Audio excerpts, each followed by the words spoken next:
नमस्कार. लातूरच्या राजकारणात सध्या एकच घोषणा घुमते, रान तापलंय लातूर आपलंय. वा आमदार साहेब वा. मस्त यमक जुळवायला आणि स्लोगन बनवायला तुम्हाला नोबेल पुरस्कार द्यावा लागेल बघा. लातूरचं रान तापलं आहे, पण त्यासोबतच लातूरकरांचं डोकंही प्रश्नांनी तापलंय. त्याचं काय? महानगरपालिकेच्या निवडणुका सुरू झाल्या आहेत आणि अमित भैयांनी एक नवीनच पिल्लू सोडलं आहे. ते म्हणतात जाहीरनामा जनताच सांगणार, नवे लातूर घडवणार. हे ऐकल्यावर काखेत कळसा आणि गावाला वळसा ही मन आठवते.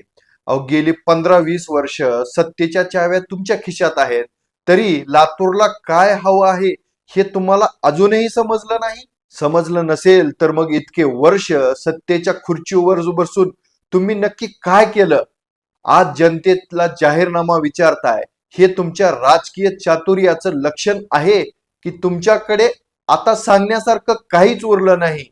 अहो गंमत, जो व्हॉट्सअप नंबर दिला ना, तो नंबरच व्हॉट्सअपचा नव्हता.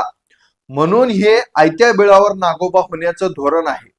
जनता जाहीरनामा देईलही, पण त्याआधी तुम्ही दिलेल्या जुन्या आश्वासनाचा हिशोब कोण देणार? आज आपण मराठवाडा नेतामध्ये करणार आहोत याच गोष्टीचा पंचनामा. आमदार अमित देशमुख, तुमच्या भाषणाची सुरुवात नेहमी नव्या युगाचं लातूर, नव लातूर या वाक्याने होते. पण जरा मागे वळून बघा. काही वर्षापूर्वी तुम्ही लातूरचं शांघाय करणार होतात ना? काय झालं त्या शांघायचं? शांघाय तर सोडाच, तुम्ही बेंगलोर सिटी क्लीन सिटी करू म्हणला होतात, ते सुद्धा केलं नाही. पण लातूरचा जो विकास स्वर्गीय विलासरावजी देशमुख साहेबांच्या काळात झाला ना, ते सुद्धा तुम्हाला टिकवता आला नाही. आज लातूरमध्ये फिरताना नाकाला रुमाल लावून फिरावं लागतंय. तुम्ही म्हणता धूळमुक्त लातूर साठी काँग्रेस पाहिजे. अहो, चोराच्या उलट्या बोंबा कशाला? इतके वर्ष सत्ता तुमच्या हातात होती, तेव्हा तुम्हाला लातूरची धूळ का कमी झाली नाही? की तेव्हा तुमच्या डोळ्यावर सत्तेची धूळ चढली होती? तुम्ही युग उलटली तरी अजूनही तेच तुंतुन वाजवणार, नवे लातूर घडवणार. आमदार साहेब, बोलाची कडी आणि बोलाचा भात.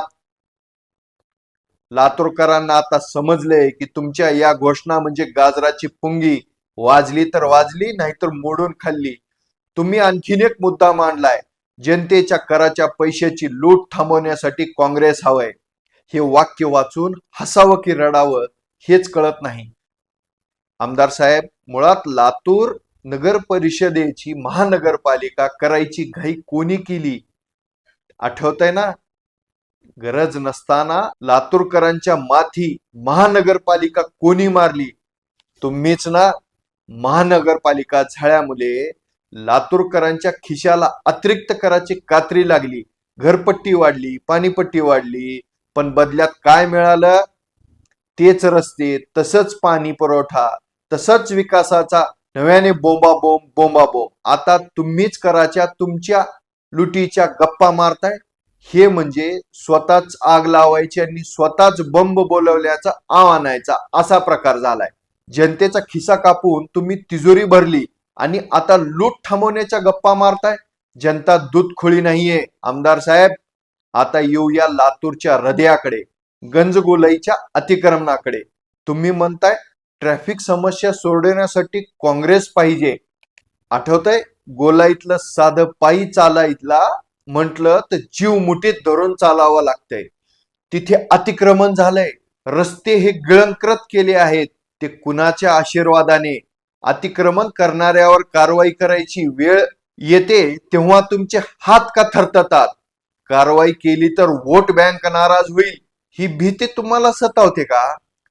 मऊ सापडले म्हणून कोपरानं खाणायचं हे धोरण तुम्ही सर्वसामान्यासाठी वापरता. हेल्मेट नसलेल्यांना दंड ठोठवता, पण जे रस्ता अडवून बसलेत त्यांना मात्र अभय देता. सौम्य भूमिका घेऊन आणि गोड गोड बोलून ट्रॅफिक प्रश्न सुटत नसतो. त्यासाठी प्रशासनावर वचक लागतो आणि कठोर निर्णय घेण्याची धमक लागते. तुम्हाला हा प्रश्न सोडवायचाच नाहीये, तुम्हाला तो प्रश्न जिवंत ठेवायचा आहे. कारण त्यावरच तर राजकारण चाललंय. तुम्ही अजून एक अजब दावा केला आहे, कायदा सुव्यवस्था मजबूत करण्यासाठी काँग्रेस पाहिजे. आमदार साहेब, जरा राज्यशास्त्राचं पुस्तक उघडून बघा. कायदा आणि सुव्यवस्था हा विषय राज्य सरकारचा आहे, महानगरपालिकेचा नाही. तरीही हा मुद्दा तुम्ही मांडताय. तर मग एक आमदार म्हणून तुम्ही काय केलं? आज लातूरमध्ये ड्रग्सची विक्री उघडपणे होते. तरुण पिढी नशेच्या विळख्यात अडकली आहे. जेव्हा शहरातील गुन्हेगारी वाढते तेव्हा तुम्ही गप्प असता. अहो, लातूरचे खासदार काँग्रेसचे आहेत, आमदार काँग्रेसचे आहेत. ही जबाबदारी तुमची नाही का? दुसऱ्याच्या डोळ्यातलं कुळस दिसतं पण स्वतःच्या डोळ्यातलं मुसळ दिसत नाही. तसं तुमचं चाललंय. विधानसभेला तुम्ही म्हणालात महानगरपालिका व्यवस्थित चालवण्यासाठी मला मत द्या, आणि आता महानगरपालिकेच्या निवडणुकीत तुम्ही विधानसभेचे मुद्दे मांडताय. नेमकं चाललंय काय? जनता आंधळ दळते आणि कुत्रपीठ खातय असं समजलात का? जनतेची दिशाभूल करून मत मागणं आता बंद करा आमदार साहेब. तुम्ही म्हणता हरित लातूरसाठी काँग्रेस पाहिजे. आज लातूरमध्ये अनेक सामाजिक संस्था आहेत. आपली लातूर वृक्ष टीम सारखे ग्रुप आहेत, जे ऊन पाऊस थंडी कसलीच पर्वा न करता जे लातूरमध्ये झाडं लावलेले आहेत त्याचं व्यवस्थित संगोपन करत आहे, त्याला पाणी देत आहे, वेळोवेळी त्याची कटिंग केली जाते. महानगरपालिका सुद्धा हे काम करायला अपयशी ठरली, पण आमची लातूरची वृक्ष टीम ही उत्कृष्टपणे काम करत आहे. डम्पिंग ग्राउंडचं काय? कचऱ्याच्या समस्याने लातूरकरांचा श्वास कोंडमडलाय. इतकी वर्ष सत्ता उपभोगली तेव्हा का कचरा डेपो हलवला नाही? की त्या कचऱ्यातूनही काही अर्थकारण साध्य होतं. आता निवडणुकीच्या तोंडावर तुम्हाला पर्यावरणाची आठवण झाली. हे म्हणजे तहान लागल्यावर विहीर खोदल्यासारखं आहे. पण दुर्दैव आहे की तुम्ही विहिरीत खोदत नाहीत, फक्त खोदण्याची घोषणा करता. मागच्या विधानसभेला तुम्ही म्हणाला होता मी नियमित जनता दरबार घेणार 100 दिवसाला. हे पहा, तुम्ही म्हणाला होता. किती दरबार झाले आमदार साहेब? जनतेच्या प्रश्नांना समोर जायची भीती वाटते का? की एसीच्या रूमच्या बाहेर पडून घामाचा वास घेण्याची सवय मोडली आहे? तुम्ही फक्त निवडणुकीपुरते जनतेचे सेवक बनता आणि निवडणूक संपली की पुन्हा संस्थानिक बनता. जनता आता हे ओळखून आहे. लबाडाचं आमंत्रण जेवल्याशिवाय खरं नसतं. तसं तुमचं जनता दरबारचं आश्वासन होतं, हे आता सिद्ध झालंय. अमित भैया, माझा शेवटचा मुद्दा नीट आहे का? विधानसभेला झालेल्या निसटता विजय ही तुमच्यासाठी धोक्याची घंटा आहे. जनतेने तुम्हाला डोक्यावर घेतलं होतं, पण आता हीच जनता तुम्हाला जमिनीवर आणू शकते. तुम्ही म्हणता लातूर आपलं आहे. होय, लातूर आमचंच आहे, म्हणूनच आम्हाला या लातूरची काळजी आहे. पण तुमच्या आपुलकीच्या व्याख्येत आणि आमच्या व्याख्येत फरक आहे. तुम्हाला लातूर सत्तेसाठी हवंय आणि आम्हाला लातूर जगण्यासाठी हवंय. त्यामुळे घोषणाबाजी बंद करा. स्लोगन बनवून पोट भरत नाही आणि प्रश्न सुटत नाहीत.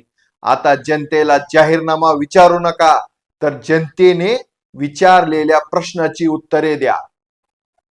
कारण आता लातूरकर म्हणतायत आम्हाला नुसता वारसा नको, तर ठोस विकासाचा आरसा हवाय. वेळीच सावध व्हा, नाहीतर तेलही गेलं आणि तूपही गेलं. हाती धुपाटणे आले अशी गत व्हायला वेळ लागणार नाही.